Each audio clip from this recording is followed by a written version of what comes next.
Welcome to our very first episode of 24/7 Laredo's the Laredo Border Chronicles. Hi, I'm Jesus Trugazza, your host. 24/7 News is, of course, is independent news site with some original programming and, of course, some shared articles from other sites. The whole purpose of the page is to create a community of local residents to talk about issues affecting Laredo. As you can see, though, in order for you to keep up with our show, you need to press the like button and the subscribe button. So we'll let you know as the videos are coming out. We're really excited to start this project because we hadn't done it in about a year and a half. In fact, the last time that we did the show was during the 2019 or so when we did the last show. And so it's been a while since we've done it. But actually, the very first time that we started the show was back in 2018 when you were actually running for mayor. Yes, sir. So I'm really 4 years go by quickly. Exactly, they sure does, and I'm glad that you're back. That's what we want to start with you because of the fact that we started with you, so we want to start the new year as well with you. Welcome to the show. Well, thank you so much for having me, Judge. It's always a pleasure coming here, and the fact that I can be first twice back to back is a privilege. Well, thank you for making it. What have you done the last couple of years? Wow. It's been a very eventful 4 years, right? For all of us. With everything going on, not just within our city, but around the world. The pandemic hit. The world literally stopped for a handful of months and slowly getting back into normal. Just like what you just alluded to, this is the first time in 3 years or so. Business was difficult there for a couple of months. We were completely shut down for 3 months at all 3 locations, Playmore, Jet North, and Jet Del Rio too. Right. So that was something that really took the majority of my time trying to figure out and navigate the waters to be able to keep afloat. And quite frankly, Judge, that's one of the things that I'm most proud of that I've accomplished in not just the past couple of years, but in the past 10, 20 years of my professional career to be able to navigate those waters and get out of that. But if you can survive the pandemic and you're still that tells you it looks like your business is going to make it. And it really taught me a lot of things about how to be able to treat people. Yeah. Of course, still being able to care for your employees and still be able to make ends meet, right? And to get through those lean times. And we came out of it stronger. And came out of it with knowing how to be able to I was always very fiscally responsible with the business, but now even more so, I was able to take a step back. Playmore was only about 2 years old, but actually about a year and a half old when the pandemic hit. So I was still kind of getting my hands around that budget and all the moving parts. So once I was able to step back and really analyze things again, I was able to trim a little bit more. So during the time that you were out, I would imagine you felt the pressure on small business, the way the city handled small business in Laredo, as well as throughout the state. Yeah, some businesses flourished. With those circumstances, right? And others, and me, particularly the entertainment business. We're in the entertainment, and we thrive on bringing a crowd, right? And at that time, that was taboo. They didn't want any crowds, and I understood. I understood what the city was trying to do, and I was one of the first ones to say, "Hey, we need to shut down. We don't know what we're dealing with. Let's figure out what we're dealing with, right?" And then so that process went 2 or 3 months. We figured out what we're dealing with. We figured out how to be able to combat it, right? And we did so. We were in social distancing, giving every other lane, took out tables, did everything we needed to do, and still be able to provide somewhat of that entertainment. But they went too far. It was almost like the Gestapo there for a little bit, and that was whenever somebody would voice concerns on, hey, I understand, I get what we're trying to do. We're all in this fight together, right? But maybe we can do this, kind of fine tune things and not be so. Throw a blanket over the entire problem. And do you think that served some lessons for you? Did you learn some lessons that you feel you can now use? Is that one of the reasons why you decided to run for office? Good question, Judge. And I'll tell you this, is throughout the 4 years, not just including the pandemic, there's a lot of things that I've learned as a person, maturing, and also looking back on my time as a council member too, right? There was a lot of great things that we did as a council member. But one of the things that I didn't do a very good job of was listening to the other side. I always thought once I had kind of put my mind to something, what I wanted to do, if somebody tried to tell me differently, I would just dismiss them. And now I realize that that's the wrong way to go about this. There's always something that you can take from the other side. It may be, sometimes it's more, sometimes it's less, sometimes you disagree to disagree. Yeah. But it's our job to not be divisive and to be that that tool to be able to get things done as a community as a whole. And that's something that I didn't do a very good job of. And yeah, so just them handling things like that. Obviously, our water issue that we've gone through, the fiscally irresponsibility of everything that's going on, our instability in the city manager's office. There's a lot to work with. And most people, I think, if you've never been there, you've never been part of a stable city government, it could be a little bit of a daunting task going in there and rebuilding a city with a budget of $830 million. New city manager, all the interim department heads that we have, the cupboard is bare, right? But for somebody that's been there before and somebody who understands city government and how stable city government should work, for me, it's a great opportunity. Is that one of the reasons why you decided to run again? Because you've learned some of the lessons, you've been there before, you've got some administrative experience there. I saw my community in dire straits with no direction and nobody stepping forward that really has the tools that we need to be able to right the ship.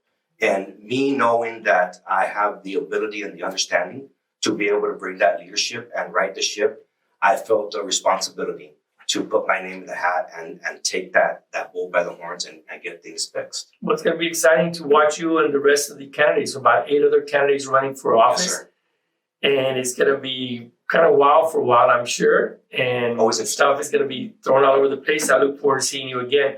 Now, where can the residents find you until the next time I see you again? Where can we reach? Just like you just said, people got to like and subscribe to the page. Yeah. Same thing for me as well. Roque Vela Jr. for mayor. Go on our page, like it. Keep tabs on our campaign, and of course, Playmore. I'm always at Playmore. I get there about 10 in the morning every morning. I'm there till about 8. Of course, I go in and out, but you can always reach me at Playmore too. But the best way to get a hold of me is through the Facebook page. Like us. If you need to get a hold of me, if you have some questions, send us an inbox and I'll respond. Well, we're looking forward to seeing you again. I will ask you in the next time around, what is your vision for Laredo? I'm sure you're going to be able to take the time to just explain to us because that's very important. And I would ask you, the public, to also visit with him, visit with all the other candidates, because you need to know where he stands on these issues. Economic vitality is extremely important for our community, and he is a businessman. I'm hopeful that he will provide us with some type of vision, as well as the other candidates. Because we certainly are needing some of that.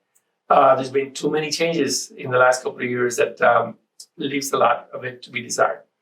Yes, we've taken some steps back, but again, it's an opportunity to be able to move forward and take advantage of that situation. I'm excited about that. Great. We'll be talking to you very soon. Thank you for being here. Always good to see you, Judge. We're going to take a short break and we'll be right back.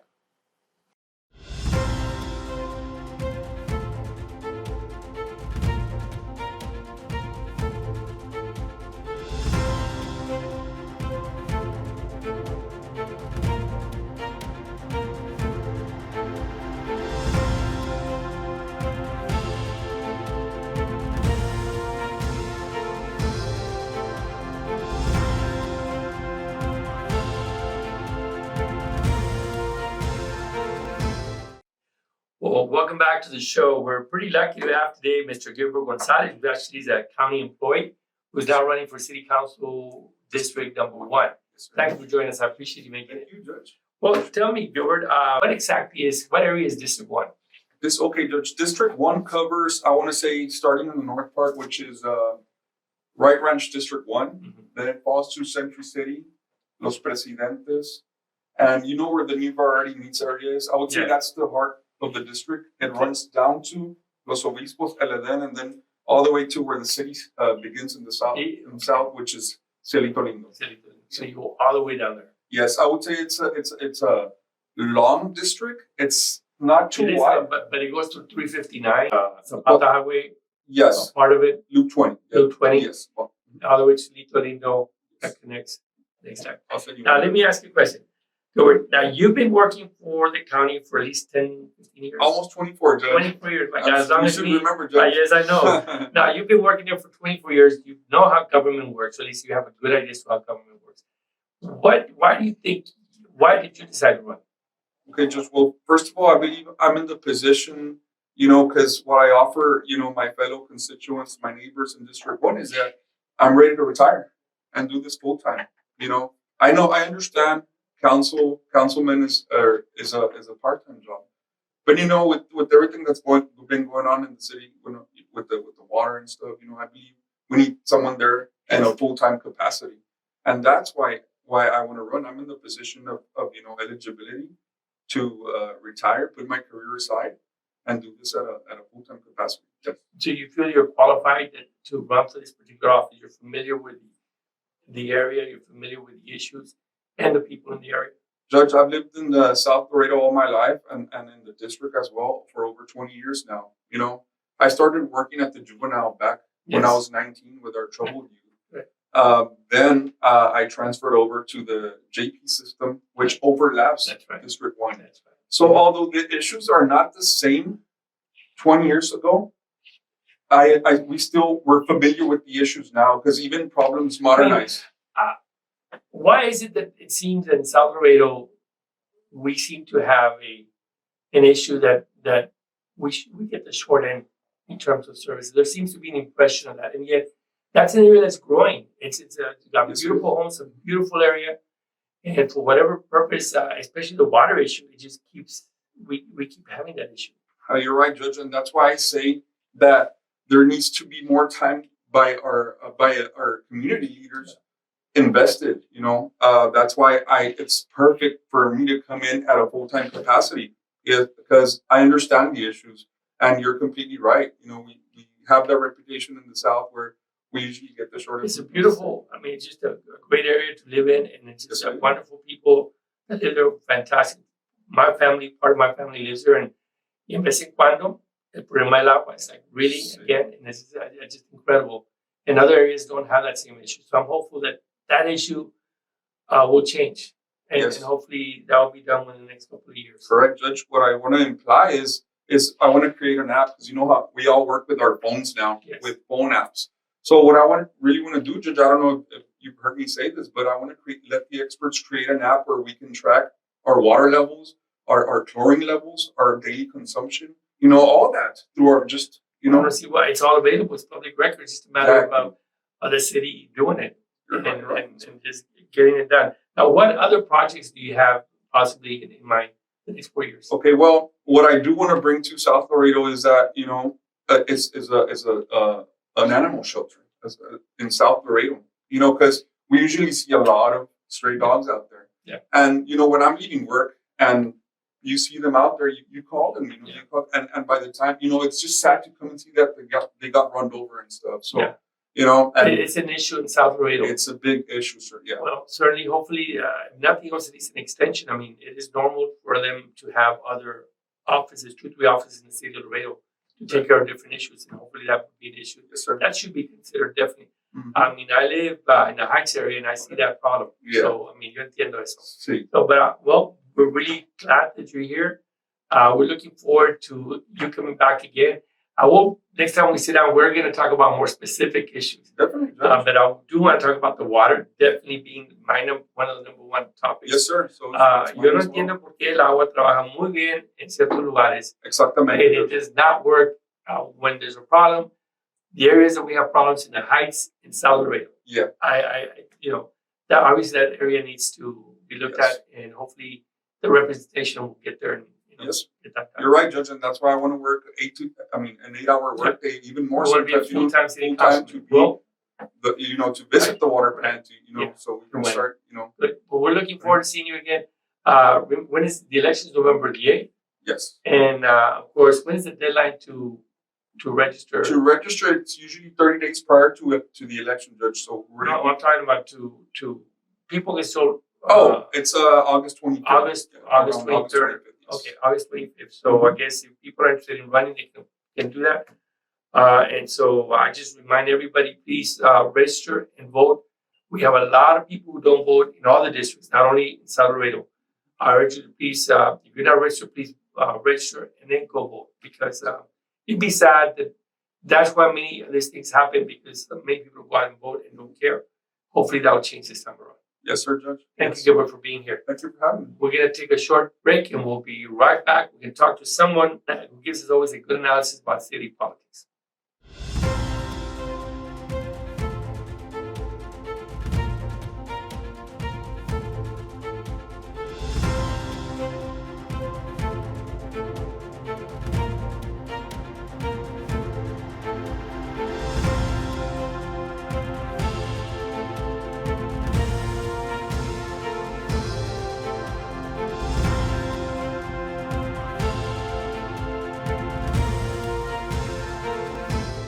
welcome back to the show. We're pretty lucky to have. First, I want to thank Liquid Studios, who's actually put this podcast together. If it wasn't for their equipment and their wonderful staff here, the ladies here, we would not be where we are. So I want to thank you all publicly for doing a great job. That's right. It's a work in progress. And of course, the owner of Liquid Studio is also present, Mr. Jim Belmares, or part owner of it. Yes, sir. I'm with my partner, Mario Macaroni, who is enjoying the nomadic life out in Cabo this week. So. Oh, really? Well, that's awesome. Well, I want to thank you for your support. Thank you so much. I look forward to working with you all in the future. Thank you. For many other projects. Now, of course, along with the work that he does, he also is a good, astute observer of local politics. I am. And so you more or less know where the water is running, so to speak, and you know what the issues, many of the issues are. Let me ask you, what is it, you obviously work with the city in different capacities. You were a city councilman.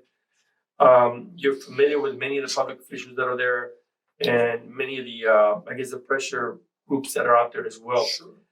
What, I don't need to tell the public exactly what all the issues are. There's many issues.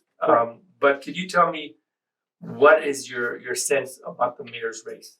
Not necessarily who is winning, but rather, what do you think people are looking for? Well, I think the big item, the big ticket item is having someone in that center chair who can bring the council together to work on projects that are meaningful for the entire city. Obviously, when you have single member districts like we do, there's a tendency for each council member to pull for his district, for his territory, which is fine. And those are great opportunities to do so. And part and parcel to that was, the discretionary funds that were given so that they could do some of these smaller projects without impacting the larger projects or the larger citywide or city-focused projects. But the challenge has been that they've begun to cannibalize some of these projects to do these smaller projects or these individual projects on that. So having a vision of what the city needs in terms of its long term, finding that one project or two projects that the council needs to be rallied around is what the mayor, I think, needs to do. The new mayor needs to do. Certainly, anyone who's coming into that office could probably focus on three items right now that I think are critical. One is water. Water and wastewater, those are the two big items that have been on the voters' minds for the most part. Do we have enough water? What's the quality of our water? The water notices. And again, I have some specific ideas or thoughts about boiled water notices because everyone sees it as a real failure of a system, but it really isn't. These things occur on such a regular basis throughout the state. They do. There was some in McAllen just last week. For Texas, in fact. So yes, it does happen. But the point is that within the last 8 years, without having to discuss personal issues in terms of the mayor and the city council that's there, we've had about 6 to 8 city managers. Yeah, we've had at least six city attorneys who have been fired or left within a short period of time. We just fired a prominent city assistant city manager, and it just seems that the rules or the roles that the city council should take and the mayor are intermixing, or in fact, they're not doing their job. They're not doing their roles. Well, and going back to, again, when you have a vision of a project that everybody can tackle together, you've got to get everybody to coalesce and come together to work on this. Part of what's happening right now is that, there is an environment where council, for a while there, maybe lost its way with regards to its role. What are they responsible for? When I was on the council serving with Mayor Flores, for example, we were clear as to what our role was. We are policy and budget. Those are the two things. We craft the policy, we craft the budget, and then we turn that over to our chief executive officer, us being the board, so to speak, as in a private sector setting, with the mayor being the chairman of the board. And we pass it on to an executive, the chief executive officer, and make him do that job. Well, that seems logical, but it seems that we have a weak mayor form of government. We do. And it seems that we seem to blame our present mayor for some of the issues that have happened. When in reality, if it's a weak mayor system, it seems to me that it could be the city council as a whole, maybe more. Well, it's a given. The power of the vote really belongs with the council members, right? Each one is driving an agenda for their district. Each one has a solid vote. Up until recently, the mayor was not allowed to vote until it was a tie. Right. And so that everyone felt, well, that's the argument that needs to be settled is as soon as we get the mayor a vote, all things are going to be fixed. And it didn't happen. We changed the charter and that didn't resolve the problem. What I think happens when we talk about a weak mayor, that's not necessarily true. If you look back at the two mayors that came in the late 90s, early 2000s, Saul Ramirez, Benny Flores, they were, the position itself is considered a weak position because it doesn't have the authority to direct or mandate like the county judge or in previous days, Mayor Martin. It has to work through the council to build consensus and vote, and then work through a city manager. But those two mayors were very successful, very adept at building the coalitions needed for the right votes to get the bigger projects off the ground, the bridge, the street paving programs that although the tangible started to have those finished, building of the fire stations, the acquisition of a true long-term capital improvement plan that was being followed. All those were led by a strong mayor, not in seat or power, but in position. But it seems to me, though, of course, maybe that's the case. However, he or she also had a group of councilmen that would work with him. And in this case, it seems that each councilman here seems to have their own agenda. At least that's the impression some voters have. Well, maybe so, but I'm not. Betty Flores is a testament to this. She can tell you my first two meetings at council, we were at odds. I mean, I came into the council, again, new as I was, not understanding what my role was, not understanding what the behind the scenes were. And so I didn't agree with her. But she came over and said, Councilmember, where do we not agree? Okay, what can I say to you to convince you? And if she couldn't, she said, okay, where do we agree? How do I get you to work with me? And that takes a strong mayor, not a strong mayor's position, right? Not the seat itself, but the individual being able to bring people together. But the voters voted for the same person for the last 8 years. So that's what the public wants. So I ask you now, obviously there's a lot of polarization. Now, what do you foresee then? What is the public looking for this time around? Well, I think there are two things that this mayor did that I think were beneficial to whoever comes in behind him. The demand or the absolute persistence and insistence that we have transparency. Yes. Right? That's key and tantamount to a good government. Yes. That we're able to see what's happening. And I think you can see that. There's an open checkbook that you can see who's getting a check written. You can see that the meetings are being held publicly and no more faculties. If technology has really lent itself to that. Accountability. I think the mayor went out there and said, look, if we're not going to be accountable, there's an agency out there that's going to come in here and help us be accountable. And the FBI came in and did that at the very least to let everyone know we're watching. Nothing was discovered. Nothing's been done about those things that they found. Certainly not at the city side. There were some things done at the county. But I think he set the table. If you could give him credit for something, he set that table for the constituents to say, we're working towards accountability and transparency. So anybody who's out there harping that there's no accountability and transparency just needs to look at the accounting awards that the finance department, when Rosario was there, all the way to now that she's continued to win for accuracy, transparency, all those things that the GFOA does.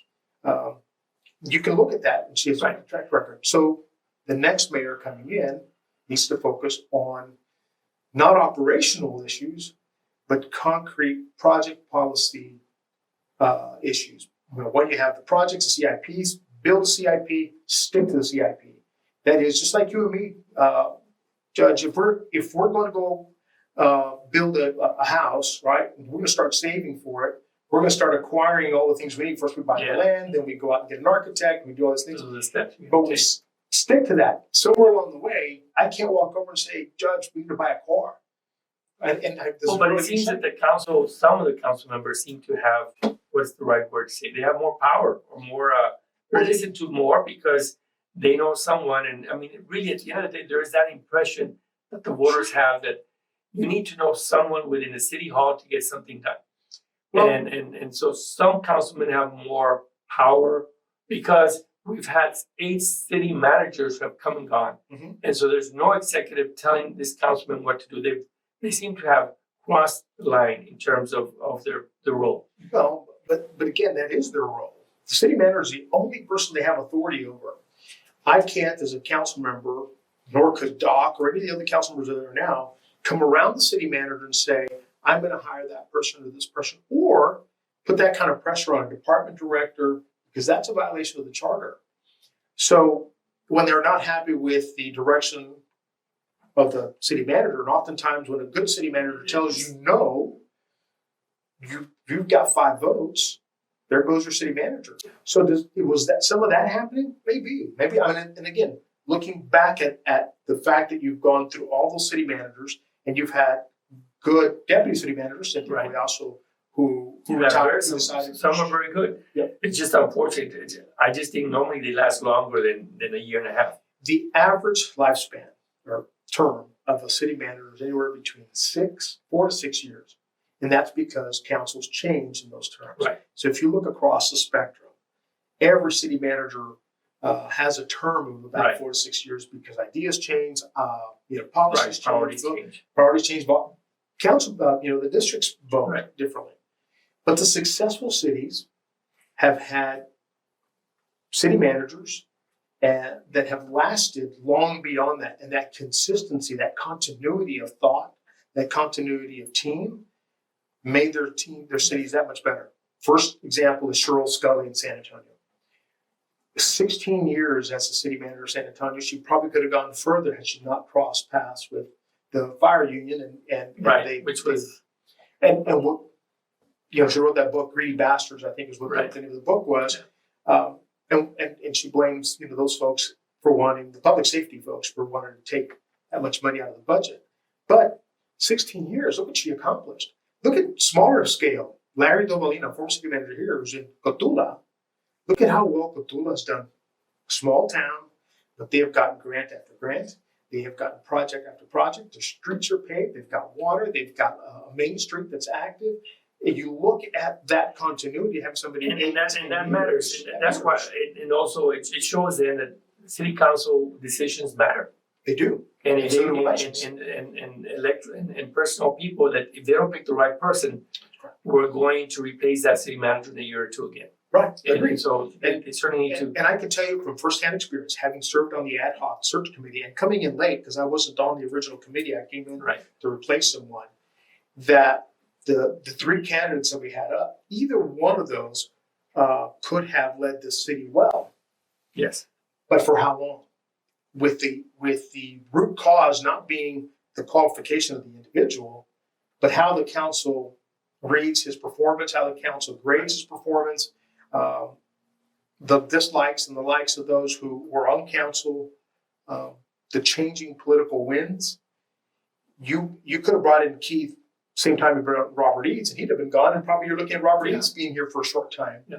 You could have brought in Corby Alexander to come in. He would have probably done a good job, but he'd have been out 2 years. Yeah. And so again, you're looking at a dysfunction at the council level that I think the voters are tired of.